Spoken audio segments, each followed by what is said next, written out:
Di sebuah padang sunyi, di bawah langit biru tanpa awan, seorang laki-laki renta duduk termenung di tepi sungai. Rambutnya memutih, kulitnya keriput dimakan usia.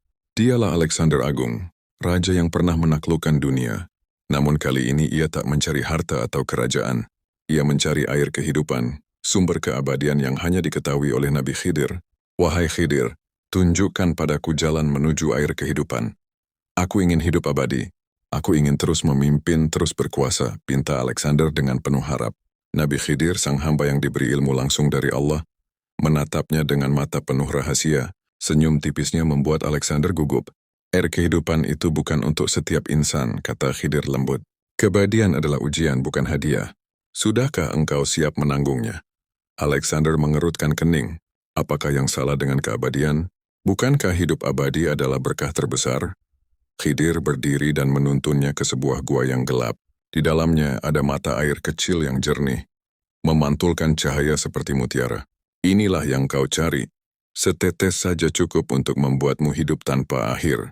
Alexander mendekat dengan penuh semangat. Tapi saat ia hendak menciduk air itu, tiba-tiba terdengar suara isak tangis. Suara itu lirih tapi memilukan. Siapa yang menangis, tanya Alexander. Khidir menunjuk ke dalam mata air.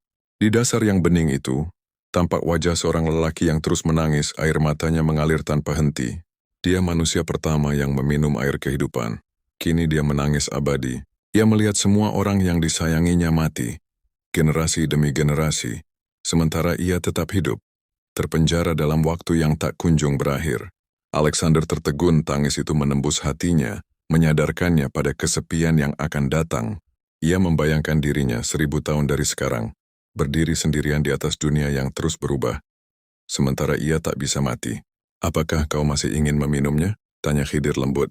Dengan tangan gemetar Alexander mundur. Aku, tidak. Aku tak ingin menjadi seperti dia. Khidir tersenyum bijak. Kehidupan ini indah karena ia terbatas. Setiap detik berharga karena ia tak bisa diulang. Bersyukurlah wahai Raja, keabadian hanya milik Allah. Alexander menunduk, air matanya jatuh membasahi tanah. Ia akhirnya mengerti, kekuasaan, kejayaan, dan hidup yang panjang bukanlah tujuan. Yang penting adalah hidup dengan penuh makna sebelum waktu habis. Sejak hari itu, ia meninggalkan pencarian air kehidupan dan kembali memimpin dengan kebijaksanaan yang baru. Tapi di sudut hatinya ia tak pernah melupakan suara tangisan abadi di dasar mata air itu. Suara yang mengajarkannya bahwa keabadian bukanlah anugerah, tapi sebuah kesepian yang tak bertepi.